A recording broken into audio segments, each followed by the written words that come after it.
I've got a brand new controller that we're going to be taking a look at in today's video. This is the Rainbow 2 Pro from today's sponsor, BIGBIGWON.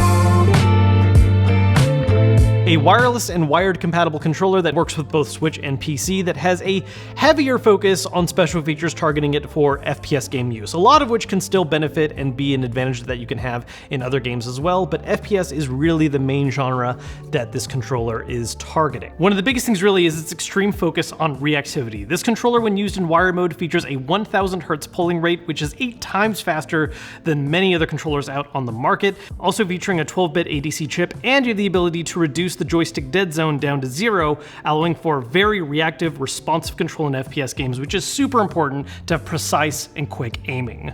So first off, let's just talk the general ergonomics and just quality of the build and buttons in this controller.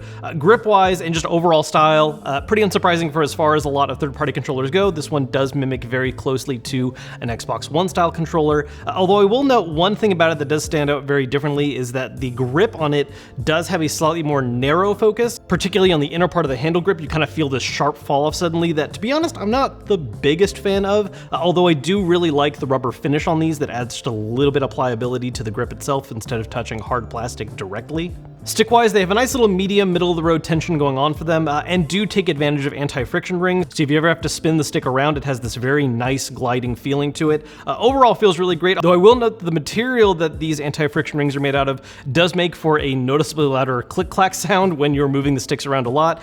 So if you're moving it around a lot, you're going to produce a decent bit of noise, which isn't a big deal most times, but if you're trying to keep it down while you're playing, yeah, this is going to make it pretty obvious you're in the middle of a pretty intense match. Worth noting, one of the kind of pro controller style features this controller does offer is that there are swappable stick heads. The ones that I have on here right now are the medium length sticks. It does come with a pair of shorter sticks as well as a pair of taller neck sticks as well, all of which make use of the same stick head type. The main benefit here, if you're unfamiliar with why a controller would ship with these, is the benefit of how that impacts the range of motion. A shorter stick head, for instance, is going to give a shorter travel distance from going to the center to the edges. So in a situation where you need to go in a specific direction as quickly as possible, oftentimes you're doing more kind of a run and gun play style with shotguns, that's going to be really useful. Whereas a taller neck gives a much wider range of motion, allowing for more precise control. So when you need to be a lot more careful and you actually want to be subtle with how you're using the stick, for instance, lining up a shot with a sniper rifle, that's where that's going to be a primary focus. One of the other interesting aspects of this being its approach to dead zones. While you can, on an app level, customize this to be as large or small as you want, by default, it's targeted at having a very tiny dead zone, meaning that the slightest bit of pressure in any direction is going to pick up reading right away, combined with that high polling rate, making it a very reactive controller. If you prefer having larger dead zones, that is something that you can customize into it. Another feature worth noting that ties into this is that it is constantly polling for where the center position on sticks are. Generally, the fear that you have with a small or nil dead zone is that as the controller gets older, where it reads the center point can fall off a little bit, so it then begins to develop stick drift. On a firmware level, this controller is constantly checking and rechecking where that center can be, though if you are experiencing any drift issues, you do have the ability to do a full calibration and reset the 0 point on these. Meanwhile, taking a look at the D-pad, this is one of those ones that offers a little bit of a clicky register for each of its directions. The 4 cardinal directions, I think, have a much more obvious feedback where you just get a little bit of a subtle feedback going into one of the diagonals. Similar to having the swappable stick heads, this does also offer 2 different D-pad designs that are able to swap out very easily by just firmly gripping the D-pad and pulling it off. Currently, I'm using the circular design because that's just generally what I prefer for my D-pads. I like having something that works a little better for rolling inputs or has a very clear diagonal input, but if you prefer the more traditional plus-shaped D-pad where that's giving you a more clear input for one of the 4 primary directions, that is something you can swap to instead if you'd like. Moving on to the buttons, one of the things I do find a little funny about this controller is that because it is designed to work both for PC, which favors Xbox-style inputs for its button layout, and the Switch, which uses a different ABXY layout, even though they are both using ABXY, they've gone with using an Xbox-style layout for what's actually listed on the buttons, even matching the colors, A, B, X, and Y. And then you can see in the fine details right here, between each of those buttons is an alternative labeling that matches for the Switch, where A and B are swapped, and X and Y are swapped as well. Overall, buttons feel really solid on this controller. The EBXY actually feels like an OEM controller to me, which is fantastic. Not something you see on a lot of third-party controllers out there. The L and R1 have a nice little snappy feedback, very similar to an Xbox One style controller, which again, this very heavily mimics visually. And triggers have a nice little pull distance on them. A couple special features worth diving into real quick for those that we can cover. Obviously, like you see in a lot of pro style controllers, these do have adjustable trigger stops going in one of 2 distances. You either have the full pull trigger, or you can activate it to do a shorter pull when you want to do more rapid presses. Also worth shouting out that while the sticks in the controller are potentiometer sticks, they are actually using a Hall effect sensor in the triggers, allowing for more accurate reading on games where pull distance matters. And when making use of the app, which we'll talk about a little bit later, you can also do some things like adjust the dead zones on these or have them read instantly so that the lightest bit of pressure is going to cause them to activate.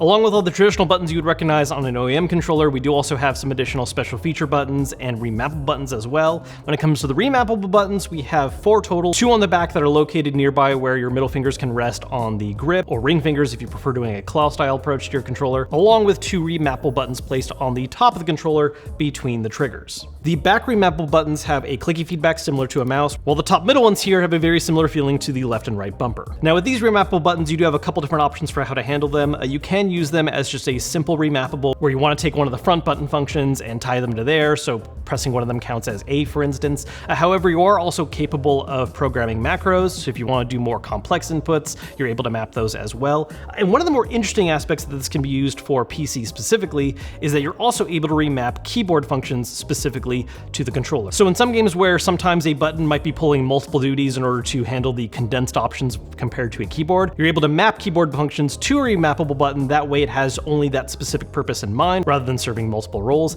And you're also able to remap functions that might traditionally not exist on a game's controller layout, for instance, push to talk. Taking a quick look at those 4 buttons located at the bottom front of the controller, this is where a lot of additional special feature stuff comes in, primarily with the mappable buttons. You have one for setting up remap mode, one for programming macros, one for turning on turbo, and then one for swapping between different configurations that you may have set up in the controller's app. Connectivity-wise, again, this works for both Nintendo Switch as well as on PC. You do also have a variety of connection type options to go with, either doing a direct Bluetooth connection, you can make use of a USB dongle that it comes with, or doing a directly wired connection. Again, one of the big benefits this controller offers is the extra high pulling rate when being used in wired mode. So if you want to take advantage of that, wired is definitely the best way to get the most reactivity out of it. But if you want to use it wirelessly for more laid-back games, obviously that's an option as well. Focusing a little bit more on Switch real quick, there are a number of features associated with Switch Pro controllers that are all maintained on this one as well. Basically the same core set that we're now seeing be pretty standard amongst a lot. It does not have an NFC reader, but it does support motion controls, rumble, albeit not HD rumble, and using the power button to turn on the controller does allow you to wake up your Switch from sleep as well. When it comes to the motion controls, one other special feature worth shouting out is that when customizing the controller in the app, you can also have it set up to just use motion controls by default for mimicking one of the controller sticks. You're even able to customize which method of tilting the controller is read as X-axis inputs. The main benefit of this is that if there is a game where it doesn't support motion controls, this is basically able to fake it and add that functionality to the game by having motion controls read as stick inputs. So that really covers a lot of the special feature stuff going on with this controller. I think the only other things worth really diving into real quick are obviously it lights up. By default, there are certain color types that are associated with which system you're connected to. For instance, with Switch it'll be red, but using the app you can also customize and change these between a couple very simple profiles. You basically just have 6 different color options to choose from, and you can have that be one for Switch and one for PC as well. You can also swap between a couple different light modes where it will actually change between these colors rather than just relying on one or pulsing off and on. The controller also comes with a handy charge station, so if you don't like plugging your controller into a system in order to run it wired and charge it at the same time, you're able to use it wirelessly consistently and then just drop it on the charger whenever you need to top it off. One thing that I've touched on a lot but we haven't really focused on just showing the entirety of is the app level communication of this. Basically, as long as the controller is on, you can take advantage of an app that you can get on iOS or Android that will communicate with the controller and give you a ton of customization options. This allows you to set up a variety of different configurations where you can do things like remap what all the mappable buttons can do, setting up different macros, customizing the dead zones on the triggers and sticks, modifying those motion controls like I mentioned earlier. There's just a lot of fine tuning that you can do on this controller that is very handy. You just got to take advantage of the phone app. Overall, this is a controller that offers a very large special feature list of things that you can take advantage of, again with a particular focus towards FPS. The sticks and buttons on it feel wonderful. I really think the biggest thing to me that's just a little bit of a draw-off is that the ergonomics of the controller itself, not the most comfortable for me, or at least for my hands personally. It's just a slightly smaller grip, but the performance of these sticks and ways that you can fine-tune and customize the controller certainly helps to counterbalance that. If you're interested in learning more about this controller, or maybe even want to pick one up, I do have a link posted down below in the description. I do want to thank BIGBIGWON once again for sponsoring today's video. If you enjoyed the video, hit that thumbs up button to let me know, subscribe if you haven't yet, and I'll see you guys later.